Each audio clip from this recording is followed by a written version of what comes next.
السلام علیکم ورحمۃ اللہ وبرکاتہ۔ الحمد للہ رب العالمین والعاقبۃ للمتقین والصلاة والسلام علی سید الانبیاء والمرسلین وعلی آلہ واصحابہ الطیبین الطاہرین، اما بعد فاعوذ باللہ من الشیطان الرجیم، بسم اللہ الرحمن الرحیم۔ هو الذی ارسل رسوله بالهدى ودین الحق لیظہرہ علی الدین کلہ ولو کرہ المشرکون، صدق اللہ العظیم۔ غوث اعظم بمنے بے سرو سامان مدد، قبلہ دین مدد، کعبہ ایمان مدد، انتظار کرم تست من عینی را، اے خدا جو خدا بین و خدا دا مدد، بگرداب بلا افتادہ کشتی، ضعیفان و شکستہ رات و پشتی، بحق کے خواجہ عثمان ہارون، مدد کن مدد کن مدد کن یا معین الدین چشتی۔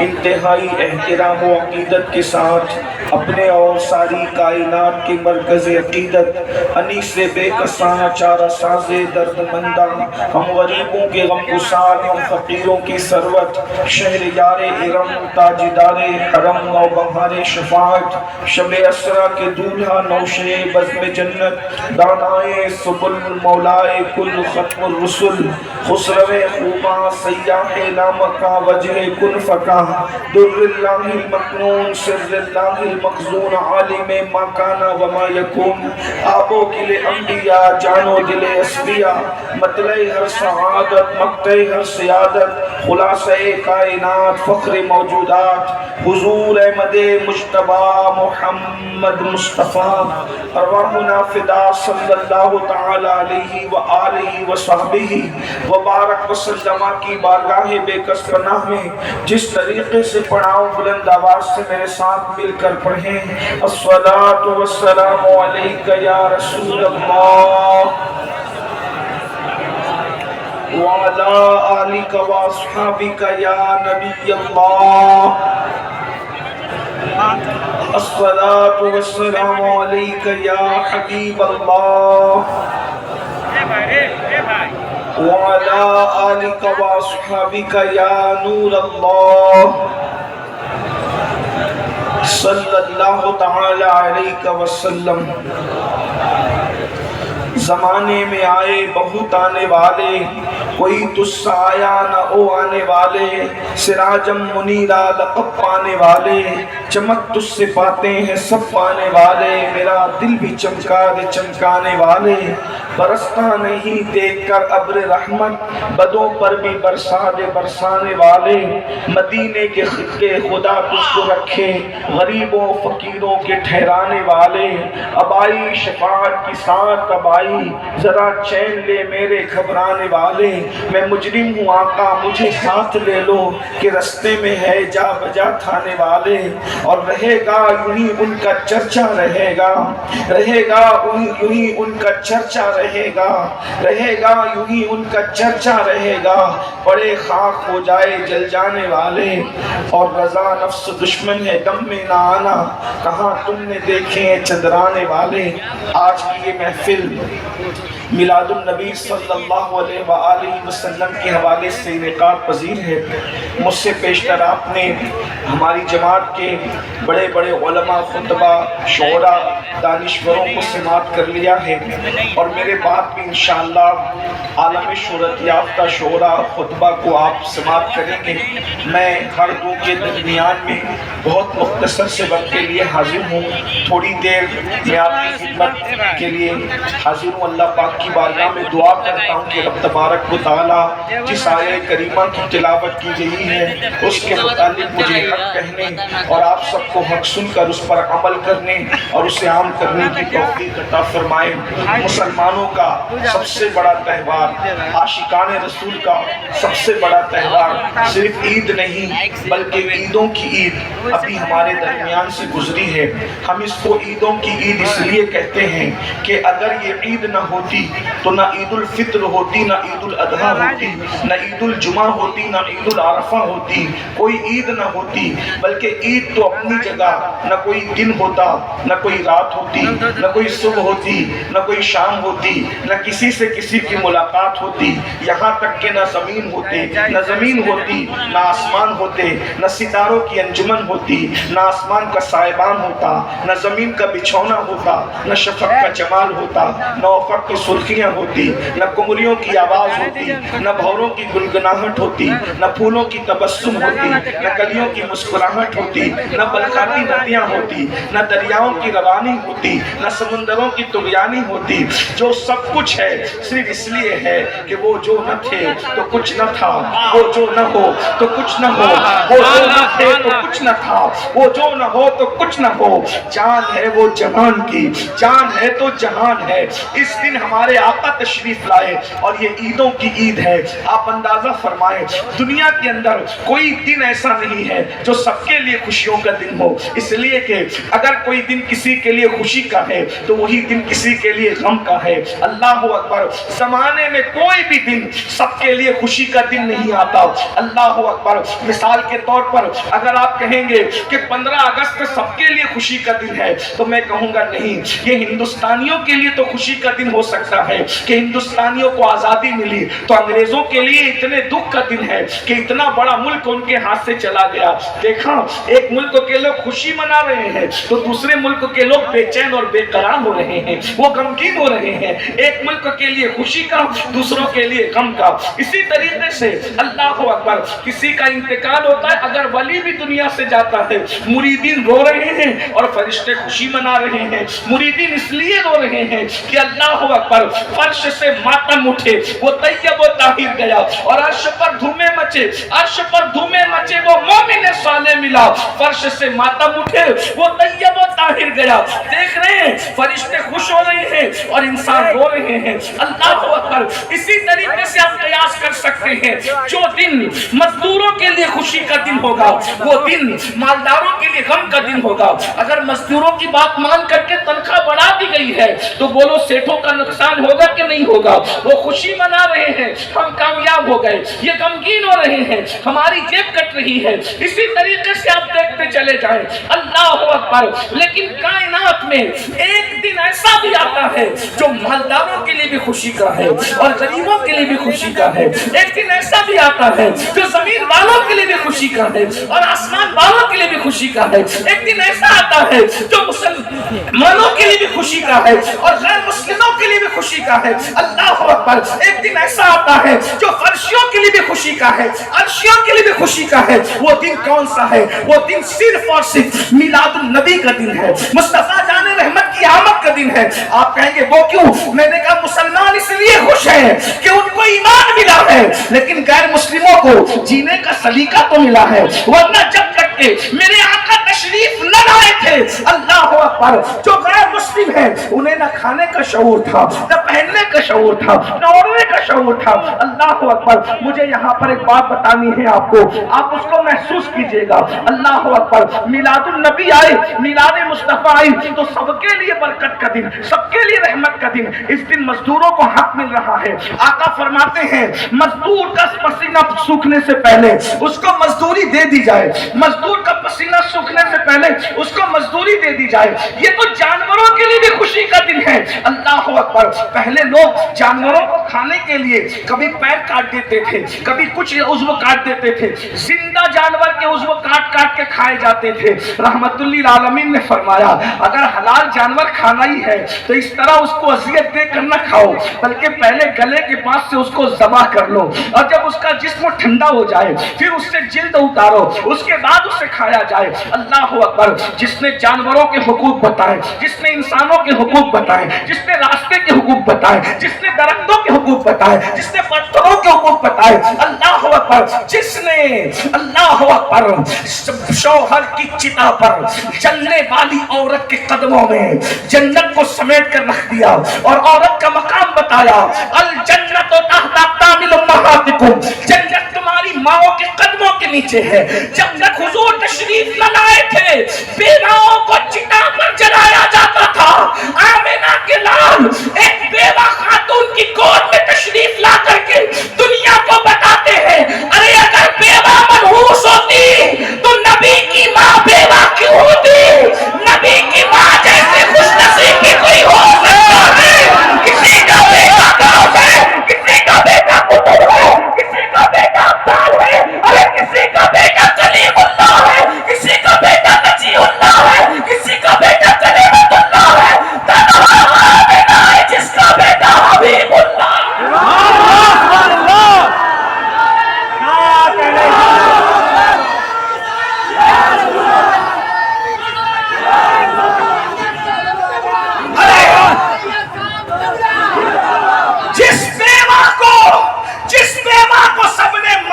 جان کر کے چاہے وہ رسوا کیا تھا, میرے نبی نے انہی بیواؤں کی عزت بڑھا دیا. بیوہ ماں کی گود میں تشریف لا کے بتایا. اتنی برکت والا رسول جب بیوہ ماں کی گود میں آتا ہے تو بیوہ منحوس نہیں ہو سکتی. اس کا قصور کیا ہے؟ ادھر ماں کو بیوہ ماں کی عزت بڑھائی اور ادھر 2 مرتبہ بیوہ ہونے والی خدیجۃ الکبریٰ کو سہاگن بنا کر ام المومنین بنا دیا, تمام مومنوں کی ماں بنا دیا. دیکھو تو صحیح. اور حضور کے آنے کا سب سے پہلے فائدہ کس کو ملا؟ عورت کو ملا. اور بھی کون سی عورت؟ آزاد عورت نہیں. آزاد عورت سے بھی زیادہ گھرا ہوا درجہ جو ہے وہ کنیز عورت کا تھا. لیکن حضور جیسے دنیا میں تشریف لائے, کنیز دوڑی گئی اور ابو لہب سے کہا, ابو لہب مبارک ہو, تیرے گھر بھتیجا آیا ہے, تیرے بھائی عبداللہ کے یہاں بیٹا آیا ہے. ایسے ہی ابو لہب نے انگلی کا اشارہ کر کے کہا, جا میں نے بھتیجے کی خوشی میں تجھے آزاد کر دیا. گویا کہ نبی آ کے بتا رہے ہیں اب میں آ گیا ہوں, عورتوں کو آزاد کرانے کے لیے آیا ہوں, عورتوں کو آزادی دینے کے لیے. دیکھو آقا کی آمد کا سب سے پہلا فائدہ عورتوں کو ملا. آج لوگ عورتوں کے حقوق کی بڑی بات کرتے. مجھے یہاں پر حضور کی میلاد کی بات کریں, جشن میلاد. حضور آئے, انقلاب آیا. پہلے میں آپ کے سامنے کچھ باتیں پڑھنا چاہتا ہوں. آیت مبارکہ جو پڑھی ہے اس پہ گفتگو کرنے سے پہلے تمہید کے طور پہ اگر تھوڑی دیر مجھے آنے والے شورا اور خطبہ کا خیال ہے, وہ میرے بعد میری ہی طرح وہ مہمان ہیں, لیکن چونکہ میں پہلے اس لیے بول لیتا ہوں کہ میری گفتگو جو ہے چونکہ بڑی خشک ہوتی ہے اور رات جب ڈھل جاتی ہے تو میری گفتگو آپ کے کوئی فائدے کی نہیں رہ جاتی. اس لیے میں چاہتا ہوں کہ میں اپنے وقت پہ گفتگو کر لوں. ویسے انشاءاللہ تعالیٰ اللہ جب تک توفیق دے گا گفتگو کے بعد میں بیٹھا رہوں گا, میں جاؤں گا انشاءاللہ اللہ کی توفیق کے مطابق بیٹھ رہا ہوں. لیکن آپ کی توجہ چاہتا ہوں اب تھوڑی دیر بہت غور سے میلاد کا فلسفہ, جو لوگ کہتے ہیں نا کہ میلاد سے کیا ہوا, میں آپ کے سامنے رکھنا چاہتا ہوں کہ میلاد صرف سنیوں کا تہوار نہیں ہے, یہ عالمی تہوار ہے, آفاقی تہوار ہے اور پوری کائنات کا تہوار ہے. وہ کیسے؟ ایک بات دیکھو, حضور جب تشریف نہیں لائے تھے لوگ ننگے ہو کے کعبے کا طواف کرتے تھے. دنیا اتنی بگڑی ہوئی تھی, اللہ کے گھر کا طواف ننگے ہو کے کرتے تھے. اللہ کے گھر پر کعبۃ اللہ پر 360 بت رکھے ہوئے تھے اور زنا کرنے کے لیے جب کوئی عورت نہ ملے تو وہ بکریوں سے اور جانوروں سے تک زنا کرتے تھے. اخلاقی گراوٹ کتنی تھی. اور سب سے بڑی بات یہ, آج جو دہشت گرد لوگ ہیں ان کی تو ہم لوگ مخالفت کرتے ہیں دہشت گردوں کی, لیکن آپ کی خاص نوجوانوں کی خاص توجہ, آج کے دہشت گردوں کی اہل سنت نے ہمیشہ مخالفت کی ہے کیونکہ ہم صوفیہ کے ماننے والے لوگ ہیں. ہمارے یہاں کسی کے ہاتھ کی مالا توڑنا بھی جائز نہیں ہے.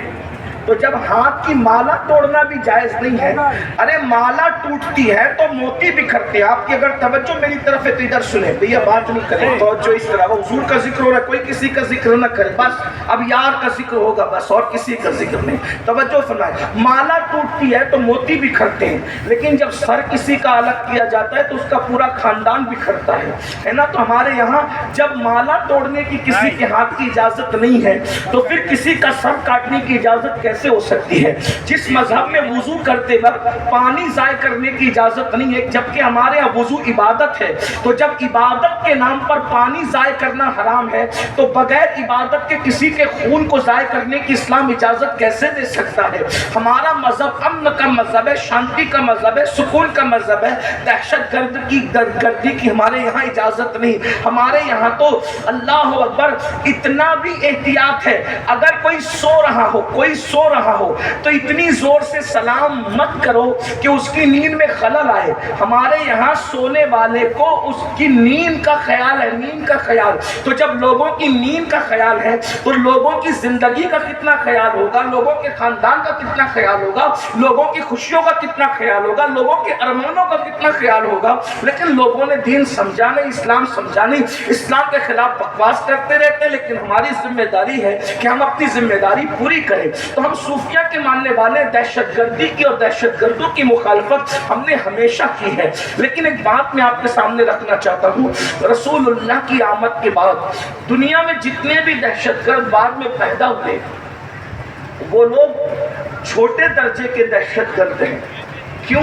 کیونکہ ہر دہشت گرد دوسروں کے بچوں کو مارتا ہے، اپنے بچوں کو نہیں مارتا، بلکہ دوسروں کے بچوں کو ہی وہ مارتا ہے تو اپنے بچوں کی خوشی کے لیے مارتا ہے نا؟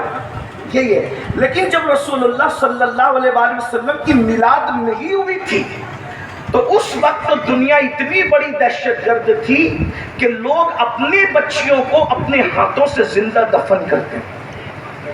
آج کتنا بھی بڑا دہشت گرد ہو اپنا بچہ نہیں مارے گا، مگر حضور کی آمد سے پہلے لوگ اپنے بچوں کو دفن کرتے تھے، بیٹیوں کو زندہ دفن کیا، اور کمزور بچے، بیٹے بھی اگر کمزور پیدا ہوتے تو اس زمانے کا دستور تھا کہ کمزور بیٹوں کو بھی پہاڑ پہ ماں لے کر کے جاتی اور اس کو پھینک دیتی اور یہ کہتی کہ زمین پر کمزوروں کو جینے کا حق نہیں ہے۔ میں ایک روایت بیان کرتا ہوں جس سے آپ کو میلاد کی اہمیت پتہ چلے گی۔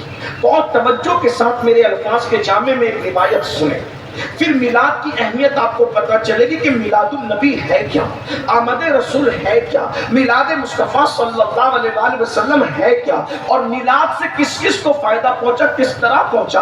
آج لوگ کہتے ہیں، پوری دنیا میں کہہ رہے ہیں بیٹی بچاؤ، بیٹی پڑھاؤ، بیٹی کی عزت کرو۔ یہ بات اگر آج لوگوں کو 1450 سال کے بعد سمجھ میں آئی ہے تو یہ صرف میلاد مصطفیٰ کا صدقہ ہے، آمد رسول کا صدقہ ہے۔ ورنہ جن کی زبانیں آج بیٹی بیٹی کر رہی ہے، کل انہی کی زبانیں بیٹیوں کے تعلق سے کیا تھی، میں وہ تھوڑا سا جائزہ پیش کرتا ہوں۔ یہ تاریخ کے انمٹ نقوش ہے جس پہ ٹپنی نہیں کر رہا ہوں، صرف حقائق آپ کے سامنے رکھ رہا ہوں۔ دیکھیے اللہ کے رسول علیہ السلام کی آمد سے پہلے ننگے ہو کے کعبے کا طواف کرنا، اگر عورتیں مخصوص ایام میں چلی جائے تو عورتوں کو گھروں کے اندر اندھیرے میں بند کر دیا جاتا تھا۔ اگر بیوہ ہوتی تھی تو ہمارے بھارت ہی کے اندر یہ طریقہ تھا۔ ثبوت ہے، میں کسی مذہب پہ ٹپنی نہیں کر رہا ہوں، حالات بتا رہا ہوں۔ حالات صرف آپ چیک کریں کیا حالات تھے۔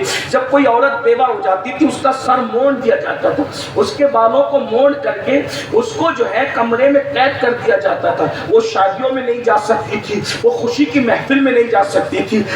اب سہاگن عورتیں اس کو صبح کے وقت دیکھتی تو اپنا چہرہ پھیر لیتی تھی۔ صبح کے وقت اگر عورتیں آنگن سے گزرتی بیوہ عورتیں تو وہاں پر پانی ڈالا جاتا تھا۔ یہ بیواؤں کے ساتھ، یعنی بیوہ کا شوہر کیا مر گیا اس کی زندگی موت سے بدتر کر دی جاتی تھی۔ پہلے تو جلا دی جاتی تھی شوہر کے ساتھ، اور اگر جو بچ بھی جاتی وہ اس طرح بدترین حالات میں زندگی گزارتی تھی کہ اس کو کہیں حق حاصل نہیں تھا۔ یہ دنیا کے حالات، یونان کو دیکھیں، ہندوستان کو دیکھیں، عرب کو دیکھیں۔ لیکن اب آئیے تھوڑا سا میلاد پر توجہ کرتے ہیں۔ حضور علیہ السلام کی محنتیں بہت ہوئی، آپ غور کیجیے گا۔ بات جو کچھ چلانے پیچھے چلانے دیں، کیوں چلانے مجھے نہیں پتا، لیکن اگر ذکر رسول سے بڑی بھی کوئی چیز ان کے نزدیک ہے تو وہ بات کرتے رہیں، لیکن مجھے کوئی غصہ نہیں اس پر۔ بات آپ بہت اچھے سے سن رہے ہیں ماشاءاللہ، مسلم ٹولہ ویشالی والے اور گرد و نواح سے آنے والے، اللہ تم سب کو میلاد مصطفیٰ کا صدقہ دے، ممبر والوں کو بھی، زمین والوں کو بھی، سب بڑی محبتیں دے رہے ہیں۔ لیکن آپ تھوڑا غور سے بات سنیں، کیونکہ یہ باتیں غور سے سننے کی، یہ تقریر نہیں ہے، کوئی خطاب نہیں ہے، یہ صرف جو ہے یہ کسی کے دل کا درد ہے جو آپ کے دلوں کے دروازے پہ کوئی منتقل کرنے آیا ہے، بس بات اتنی ہے اور بات کوئی نہیں ہے۔ حضور علیہ السلام کی آمد سے پہلے عورت کو کچلا جا رہا ہے، کمزوروں کو کچلا جا رہا ہے، غریبوں کو کچلا جا رہا ہے، کعبے کی عظمت پامال کی جا رہی ہے، پیشانیاں آوارہ ہو چکی ہے، سجدے آوارہ ہو چکے ہیں، ایک خدائے وحدہ لا شریک کو چھوڑ کر گوبر کی عبادت ہو رہی ہے، چوہوں کی عبادت ہو رہی ہے، بندر کی عبادت ہو رہی ہے، درختوں کی عبادت ہو رہی ہے، پتھروں کی عبادت ہو رہی ہے، یعنی جو عبادت کے لائق ہیں اس کو چھوڑ کے سب کی عبادت ہو رہی ہے۔ یعنی کہ غور تو فرمائے، اندازہ تو فرمائے، غور تو کریں، انسان کتنا بگڑ چکا تھا، انسان کا چہرہ انسان کی طرح تھا، وہ درندوں سے زیادہ وحشی ہو چکا تھا، جانوروں سے بدتر ہو چکا تھا۔ جو خدا کی حق تلفی کرنے لگے وہ کس کا حق ادا کریں گے؟ اللہ اکبر، اللہ اکبر۔ اندازہ فرمائے حضور کے آنے سے پہلے کے حالات جو میں واقعہ پیش کر کے آپ کو سمجھانا چاہتا ہوں، بتانا چاہتا ہوں، ذرا اس کو محسوس کریں۔ اگر دوسرے مکاتب فکر کے بھائی آئے ہیں ان سے بھی میری گزارش ہے کہ ذرا میلاد پر توجہ کریں۔ میلاد کس چیز کا نام ہے؟ میلاد کیسے کسے؟ اگر آپ نے کسی سے سن کر کے جب وہ یوں ہی بولنا شروع کر دیا ہے اور یوں ہی آپ حضور علیہ السلام کی میلاد پر ٹپنی کرتے ہیں تو تھوڑا سا ایک مطالعہ کریں، میلاد کس چیز کا نام ہے؟ دراصل بات یہ کہ جب اللہ کے رسول تشریف لائے تو حضور علیہ السلام کی عادت کریمہ تھی کہ آقا علیہ السلام فجر کی نماز کے بعد اپنے صحابہ کی طرف رخ کر کے اور قبلے کی طرف پیٹ کر کے بیٹھ جاتے تھے اور صحابہ کرام سے پوچھتے تھے آپ میں سے کسی نے کوئی خواب تو نہیں دیکھا؟ صحابہ اگر خواب دیکھتے تو حضور کو وہ بیان کرتے، حضور علیہ السلام اس خواب کی تعبیر بیان کرتے۔ کبھی کوئی خواب حضور دیکھتے تو اللہ کے رسول علیہ السلام اپنا خواب بیان کرتے اور ان کو تعبیر بتاتے۔ اسی طرح کبھی کبھی ایسا ہوتا زمانے جاہلیت کی باتیں یعنی حضور علیہ السلام کی آمد سے پہلے کی باتیں نکل جاتی تو کبھی صحابہ رو پڑتے، کبھی مسکرا پڑتے۔ کبھی کبھی ایسا ہوتا کہ حضور فرماتے وہ زمانے جاہلیت کے فلاں شاعر نے ایک شعر کہا تھا، کسی کو یاد ہے تو سناؤ، اس کا شعر کیا تھا وہ سناؤ۔ یعنی حضور کی ایک محفل تھی جہاں رونا بھی تھا، جہاں مسکرانا بھی تھا، جہاں تبسم بھی تھا، جہاں تکلم بھی تھا۔ ایک محفل میں ساری انجمنیں سمٹ آتی تھی۔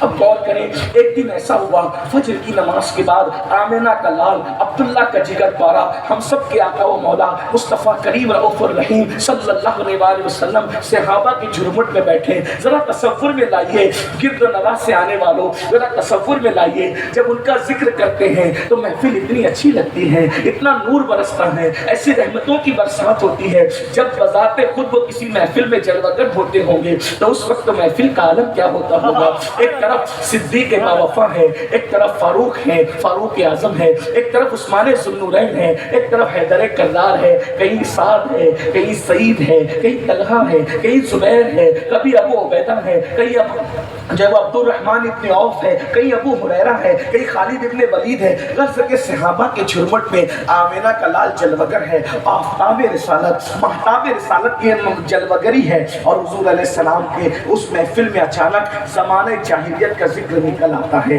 ایک صحابی جنہوں نے جاہلیت کے دور میں بھی ایک طویل عمر گزاری تھی اور وہ ایمان کی دولت حاصل کر چکے تھے، انہوں نے عرض کی یا رسول اللہ آپ تشریف لے آئے نا، بڑا احسان کیا ہم پر، حضور آپ آ گئے نا، بڑا احسان کیا ہم پر، آپ آئے ہیں تو عالم میں بہار آئی ہے، آپ آئے ہیں زمانے میں بہار آئی ہے، حضور آپ نہ آئے تھے ہم تو جانوروں سے بدترین زندگی گزار رہے تھے، حضور آپ نہ آئے تھے ہم تو جانوروں سے بھی غیر گزری زندگی گزار رہے تھے، آقا آپ آ گئے، خدا کا شکر ہے، بہت احسان ہے۔ یعنی میلاد کا گویا کہ وہ جلسہ ہو رہا تھا، جلسہ میلاد کی الگ الگ انداز ہے، جیسے جیسے حالات بدلتے گئے انداز بدلتے گئے۔ اب اس سے بڑی میلاد کی محفل کیا ہوگی؟ صاحب میلاد خود موجود ہے، حضور کی آمد کا تذکرہ ہو رہا ہے، حضور علیہ السلام کی آمد پر شکر ادا کیا جا رہا ہے، اس سے بڑی میلاد کی محفل کیا ہوگی؟ اتنے میں وہی صحابی کہتے ہیں آقا اگر اجازت دیں تو میں لوگوں کو بتاؤں کہ جب آپ نہیں آئے تھے تو ہم کتنے خوخار تھے، ہم کتنے برے تھے، ہم کتنی برائی میں زندگی گزار رہے تھے اور آپ آئے تو ہم کیسے بدل گئے۔ حضور نے فرمایا اجازت ہے، بتاؤ تم نے جاہلیت کا دور کیسے گزارا، کفر کا دور کیسے گزارا، میرے آنے سے پہلے کے حالات کیسے گزارے؟ تو اس صحابی نے کہا یا رسول اللہ حالات تو بڑے طویل ہیں جو ہم نے گزارے ہیں، لیکن زندگی کا ایک واقعہ جو مجھے یاد آتا ہے میں آپ کو سناتا ہوں۔ اب وہ واقعہ وہ صحابی حضور کو سنا رہے ہیں، سب صحابہ سن رہے ہیں، اب میں ان کی آواز کو لا تو نہیں سکتا لیکن ان کے الفاظ کو اپنے الفاظ کے جامع میں نقل کرتا ہوں تاکہ میلاد کی اہمیت پتہ چلے۔ وہ کہتے ہیں آقا میں وہ ظالم بات ہوں، وہ ان کی اپنی بات ہے، ہم صحابی کو ایمان لانے کے بعد کبھی برے الفاظ سے یاد کرنا تو تو دور کی بات، کبھی اس کا تصور نہیں کر سکتے، لیکن صرف بیک گراؤنڈ سمجھ میں آ جائے، صحابی کے جذبات سمجھ میں آئے، آدمی اپنے بارے میں جو چاہے کہے، ہم نہیں کہہ سکتے، ہر صحابی تو ہمارا آقا ہے، ہمارا مولا ہے، ہزاروں غوث و قطب اور ابطال کسی صحابی کے قدموں کے مرتبے کو نہیں پہنچ سکتے، بس یہی بات ہے، اس لیے ہمارے صحابی کا احترام کرتے ہیں، ان کے بارے میں ہلکی بات سوچنا، ہلکی بات کرنا ہمارا مسلک ہی نہیں ہے، جیسے ہم ہر نبی کی تعظیم کرتے ہیں، ہر صحابی کی تعظیم کرتے ہیں، ہر اہل بیت کی تعظیم کرتے ہیں، ہر ولی کی تعظیم کرتے ہیں، اور جو ہمارا مسلک ہی مکمل ادب ہے، اہل سنت کا ہے بیڑا پار، اصحاب حضور نجم ہے اور ناؤ ہے، اطرت رسول اللہ کی، ہمارا تو حال یہ ہے کہ خدا نے دو ہاتھ ہمیں اس لیے عطا فرمائے ہیں، ایک ہاتھ میں صحابہ کا دامن ہے اور ایک ہاتھ میں اہل البیت کا دامن ہے، لیکن صرف وہ حالات سمجھ میں آ جائے، وہ اپنے بارے میں جو کہہ رہے ہیں اپنے الفاظ کے جامع میں، وہ کہتے ہیں آقا ہم اتنا ظلم کرتے تھے یا رسول اللہ، میں وہ باپ ہوں کہ جس نے اپنے ہاتھوں سے اپنی 4 بیٹیوں کو، ایک روایت کے مطابق 5 بیٹیوں کو، ایک روایت کے مطابق 7 بیٹیوں کو، بہرحال جو بھی ہے، لیکن میں یہاں 4 کا تذکرہ کر دوں، یا رسول اللہ میں نے اپنے ہاتھوں سے اپنی 4 بیٹیوں کو زندہ دفن کیا ہے، تم بھی بیٹیوں کے باپ ہو، الحمدللہ میرے گھر میں بھی سیدہ کی 2 کنیزیں موجود ہیں، اللہ اللہ، اندازہ کریں بیٹوں سے زیادہ آج مسلمانوں کو بیٹیوں سے پیار ہے، آئیے میں آپ کو بتاؤں اس کی وجہ کیا ہے، اس کی وجہ صرف میلاد النبی ہے، اگر مائیں اور بہنیں میری گفتگو سن رہی ہیں تو وہ بھی بڑی توجہ سے سنیں، ارے یہ ٹی وی چینلوں پہ بیٹھ کر اسلام کے خلاف بکواس کرنے والوں کے بہکاوے میں آنے کی ضرورت نہیں ہے، دنیا نے تو تمہیں کیا سلوک کیا تھا، ذرا توجہ سے سنو میری بہنوں، وہ صرف آمنہ کا لال ہے جس نے عورتوں کی عزت کو بحال کیا ہے، وہ صحابی کہتے ہیں آقا میں نے اپنے ہاتھوں سے اپنی 4 بیٹیوں کو زندہ دفن کیا ہے، لیکن 4تھی بیٹی کی دفن کی داستان ہی کچھ اور ہے، اللہ اکبر، اب میرے الفاظ کے جامع میں تھوڑی دیر کے لیے علامہ ارشد القادری کی تحریروں کا سہارا لے کر کے تھوڑی دیر سن لیں، وہ کہتے ہیں آقا 3 مرتبہ بیٹی کے بعد بیٹی، بیٹی کے بعد بیٹی پیدا ہوئی، 4تھی مرتبہ میری بیوی مراد سے تھی، مجھے بڑی امید تھی کہ اب کی مرتبہ 4تھی مرتبہ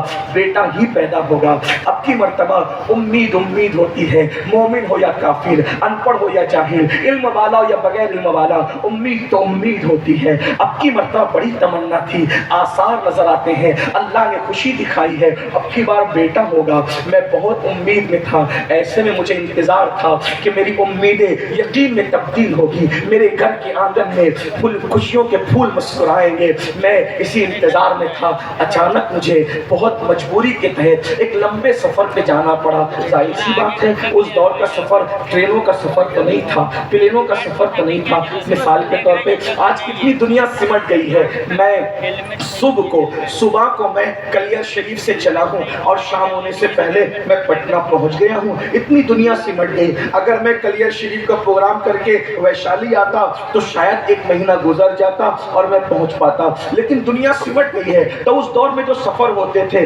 2-2 3-3 دن کے نہیں ہوتے تھے، مہینوں کے ہوتے تھے، سالوں کے ہوتے تھے، وہ کہتے ہیں یا رسول اللہ اچانک لمبا سفر درپیش تھا تو میں نے اپنی بیوی کو بلایا اور بیوی کو بلا کر، اب دیکھو وہ صحابی کے الفاظ میں اپنے الفاظ کے جامع میں سمیٹ کر پیش کر رہا ہوں، تصورات کی دنیا میں کھو جائیے، حضور کی محفل میں صحابی کا بیان، کہتے ہیں آقا جب میں سفر پہ جانے لگا تو میں نے اپنی بیوی کو بلایا اور بیوی کو بلا کر کہا دیکھو اگر بیٹا پیدا ہو اس کی نگہداشت کرنا، اس کا خیال کرنا، اس کی پرورش کرنا، لیکن ہاں اگر پہلے کی طرح بیٹی پیدا ہو تو پھر تم اس کو زندہ مت رکھنا، بلکہ جیسے میں نے قبر کھود کر کے اس کو دفن کر دیا تھا 3 بیٹیوں کو، ویسے 4تھی کو بھی تم دفن کر دینا، گویا کہ ایک باپ اپنی بیوی کو اپنی بیٹی کے حوالے سے یہ وصیت کر رہا تھا سفر پر جانے سے پہلے کہ جب تیرے یہاں بیٹی پیدا ہو تو تو ممتا کا اظہار نہ کرنا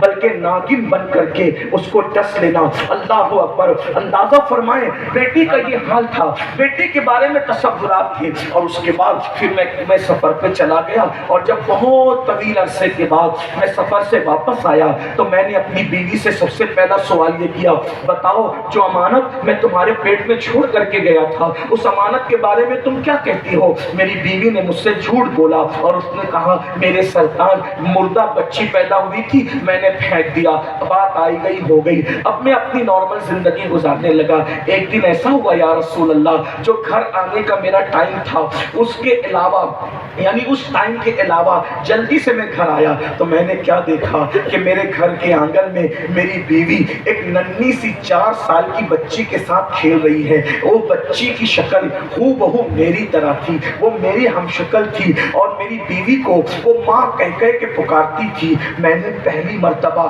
اپنے گھر کے آنگن میں کوئی بیٹی دیکھی تھی، اس لیے کہ ہمارے یہاں بیٹی کا کیا تصور تھا، بیٹی کا مطلب شیطنت، بیٹی کا مطلب بے برکتی، بیٹی کا مطلب نحوست، بیٹی کا مطلب تباہی، بیٹی کا مطلب بربادی۔ ہم بیٹی کو یہ سب کچھ سمجھتے تھے، شیطان کا دوسرا روپ ہم بیٹی کو سمجھتے تھے، بے برکتی کا سبب ہم بیٹی کو سمجھتے تھے، نحوست کا سبب ہم بیٹی کو سمجھتے تھے۔ میں نے 4 سال کی اپنی ہمشبی بیٹی کو اپنے آنگن میں دیکھ کر کے گرجدار آواز میں پوچھا کون ہے یہ بچی؟ تو میری بیوی میرے قدموں میں گر گئی اور قدم پکڑ کر کہنے لگی میرے سردار آپ پوچھتے ہیں بچی کون ہے؟ دراصل میں نے آپ سے جھوٹ بولا تھا، بات یہ ہے یہ میری اور تمہاری محبتوں کی نشانی ہے، یہ میری اور تمہارے پیار کی نشانی ہے۔ 4 بیٹیاں ہو گئی ہے، 3 کو تو دفن کر دیا، اب 5ویں مرتبہ پتہ نہیں میں ماں بن سکوں گی کہ نہیں بن سکوں گی، اس لیے 4تھی بچی کو ممتا کی وجہ سے بچا لیا ہے۔ تو اب اس کو دفن مت کیجیے گا، اس کو ماریے گا مت، اس کو جو ہے وہ اس کی زندگی مت ختم کیجیے گا۔ میری بیوی نے مجھے اتنی منت و سماجت کی کہ پھر میں نے فیصلہ کر لیا اب میں یہ بیٹی کو پالوں گا، دفن نہیں کروں گا۔ لیکن ماحول معاشرہ اتنا ظالم تھا کہ ہم بیٹی کو برداشت نہیں کر سکتے تھے، اس لیے کہ بیٹی بڑی ہوگی، شادی ہوگی، کوئی داماد بنے گا، وہ ہمیں دبائے گا، اس لیے ہم بیٹیوں کو دفن برداشت نہیں کر سکتے تھے۔ میں نے بیوی کو کہا ٹھیک ہے میں وعدہ کرتا ہوں ہم اسے پالیں گے۔ اور پھر اس کے بعد بیٹی میری بیٹی، میں نے اس کے ساتھ محبت کی ایکٹنگ شروع کی، محبت کا ایک گویا کے دوہرا معیار اور گویا کے ظاہری طور پہ محبت میں نے شروع کی۔ مگر بیٹی کی خصوصیت یہ ہوتی ہے کہ بیٹی ماں سے زیادہ، سب سے زیادہ اگر کسی سے پیار کرتی ہے تو وہ اپنے باپ سے پیار کرتی ہے۔ میری بیٹی جب سوتی تھی تو میری باہوں میں سوتی تھی، میرے بغیر وہ رہتی نہیں تھی، وہ مجھے ابا کہہ کے پکارتی تھی تو بہت پیار کا سمندر اس کے اندر ٹھاٹھے مارتا تھا، لیکن مجھے وہ بری لگتی تھی۔ میں انتظار میں تھا کہ کبھی موقع ملے تو میں اس نحوست کو، اس بے برکتی کو زندہ دفن کر دوں گا۔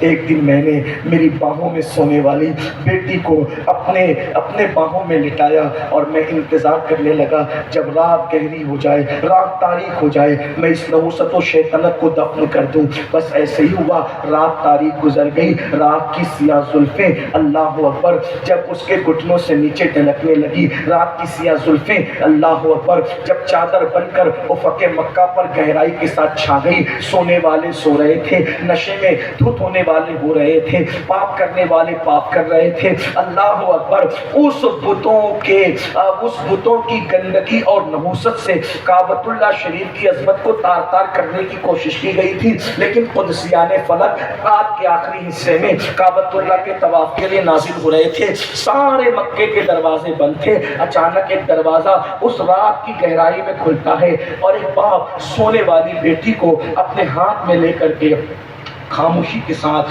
باہر نکلتا ہے، بیوی کی آنکھوں سے بچا کر، اس کی نیند کا فائدہ اٹھا کر۔ غور کریں، ایک باپ کے ہاتھ میں ایک 4 ساڑھے 4 سال کی بچی ہے اور وہ لے کر کے باہر نکلتا ہے۔ جیسے ہی وہ اپنی بیٹی کو لے کر باہر نکلتا ہے، سوچئے اس طرح سے تو آج بھی کئی باپ لے کر کے باہر نکلتے ہیں، لیکن حضور کی میلاد کے پہلے کے باپ کے اس طرح نکلنے میں اور آج کے باپ کے اس طرح نکلنے میں آپ نے کوئی فرق محسوس کیا ہے؟ فرق یہ ہے، کسی بھی مذہب کا باپ ہو، کسی بھی مسلک کا باپ ہو، آج جب بیٹی کو ایسے لے کر کے نکلتا ہے تو یقیناً اس کی بیٹی بیمار ہوتی ہے اور وہ دواخانے کی طرف دوڑتا ہے اور کہتا ہے ڈاکٹر میری پوری پونجی لے لے مگر میری بچی کو بچا لے۔